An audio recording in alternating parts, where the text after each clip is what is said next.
it was a young man who, he wanted to make a lot of money, and so he went to this guru, right? And he told the guru, I want to be on the same level you on. And so the guru said, if you want to be on the same level I'm on, I'll meet you tomorrow at the beach.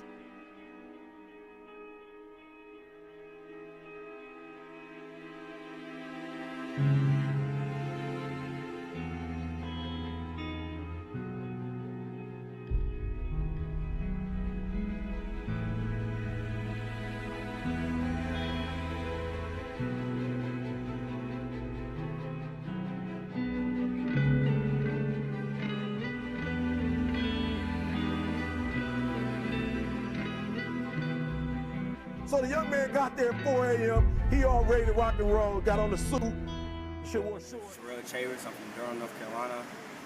Bad, you want to be successful? He said, real bad. He said, walk on out in the water. So he walks out into the water. Watch this. When he walks out into the water, it goes waist deep. So he like, this guy crazy. It's been real nice being in Asia, seeing different parts of Asia, playing basketball, traveling. The seasons has been very good. I think my game has definitely changed. Just working out a lot, making sure I push myself, practice drills. Even having the chance to even play basketball overseas has just been great. Seeing the world. Not too many people have seen, get to see the world like that. But I'm using this basketball to also see the world and see how different cultures are, and just having the chance to play with my teammates there. I mean, they're great. We hang out a lot. It's just I don't have not one complaint about playing in Asia since I've been here. I'm very excited about that. Right now, I'm not worried about that right now, finishing the season out, but just I'm very excited about going to Australia, actually having the opportunity. My agent helped me get that. I think this right here is going to definitely open up another door for me later on in my career. Also, it's just, not having the summer. When I first heard about it, not having the summer, it kind of hit me, because my grandma's not doing too well, and I want to see her. I haven't seen her since September, but like, it was very hard for me to accept this contract. But then, I thought about it. I talked to my mom, my two brothers. One of them play in Germany, and the other one is back home. And I talked to them. I talked to my parents. And they thought that she would want the best for me. And every time I get to talk to her, when my mom goes see her, the rest home, and I speak to her on the phone, she still remembers me. But I'm dedicating this summer, this season, I guess you could say, to her. Because I'm not there with her, but I know if she could see me play, she would love it. So I'm very excited about going to Australia. It's second league team, Ipswich Forest. They sound like they're very glad I'm going to come. I'm just very excited about going to Australia. Going to another place where I've never been, and it's just very excited about it. Ready to kick the season off. Kind of tired, but gotta push it. This right here might open another door for me later on in life, next season. Playing two seasons in 1 year, it's it's a blessing actually, man, just to have the opportunity. As bad as you want to breathe, then you'll be successful. And I'm here to tell you, number one, that most of you say you want to be successful, but you don't want it bad. You just kind of want it. You don't want it badder than you want to party. You don't want it as much as you want to be cool. Most of you don't want success as much as you want to. When I'm not practicing, I find myself reading the Bible a lot. It helps me, get through being overseas. It seems like sometimes, like my coach used to say in college, I feel like I'm on an island by myself. I find myself doing a lot of reading the Bible, in the gym, working on my game, constantly.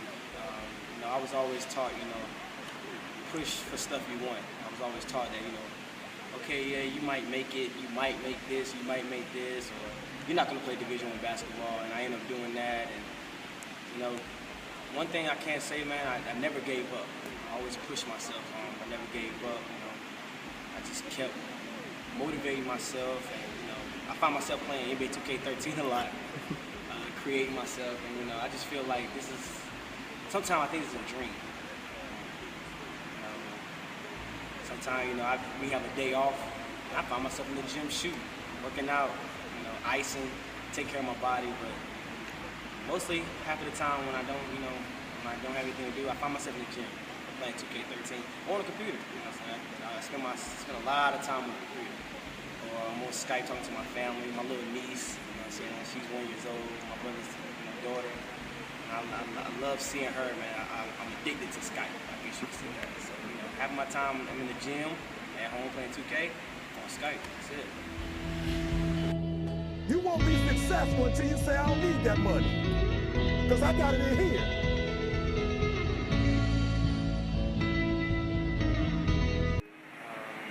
My favorite quote, saying, has to be, well, the first thing, my grandma motivates me. She motivates me a lot. You know, she's, you know, she has Alzheimer's disease, and just, you know, seeing her like this kind of motivates me to make her proud. I know she's proud of, you know, what I'm doing, but also, man, like, this one quote I always like. Actually, I watch this video every time before a game, and I really appreciate what the words say. And the quote is, when you want to breathe as bad as you want to succeed, then you'll be successful. That quote means a lot to me. I like that quote, and I go by that a lot, and I watch that video or listen to it before every game, because I feel like what he's saying means something. Not just in basketball, but in life too, because sometimes people say you can't do things or you don't think you can do it, but when you want to succeed as bad as you want to breathe, you can be successful. And right now I'm very successful, and I'm not to the point where I want to be, but I want to keep trying, I want to keep doing what I have to do, and just do the best I can do do the best I can do at times.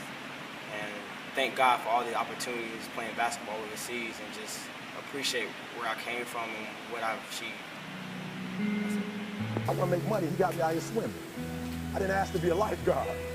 I want to make money. He got me in. So he said, come out a little further, walked out a little further. Then he had it right around this area, the shoulder area. So this old man crazy. He's making money, but he's crazy. He said, come on out a little further. He came out a little further.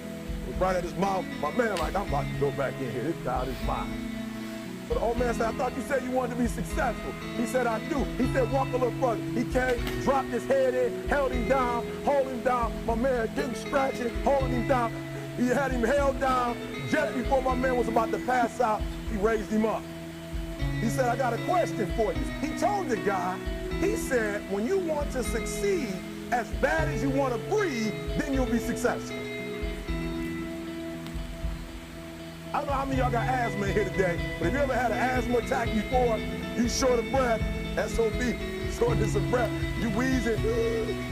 The only thing you're trying to do is get some air. You don't care about no basketball game. You don't care what's on TV. You don't care about nobody calling you. You don't care about a party. The only thing you care about when you're trying to breathe is to get some fresh air. That's it. And when you get to the point where all you want to do is be successful as bad as you want to breathe, then you'll be successful. And I'm here to tell you, number one, that most of you say you want to be successful, but you don't want it bad. You just kind of want it. You don't want it badder than you want to party. You don't want it as much as you want to be cool. Most of you don't want success as much as you want to sleep. Some of you love sleep more than you love success. And I'm here to tell you today, if you're going to be successful, you got to be willing to give up sleep.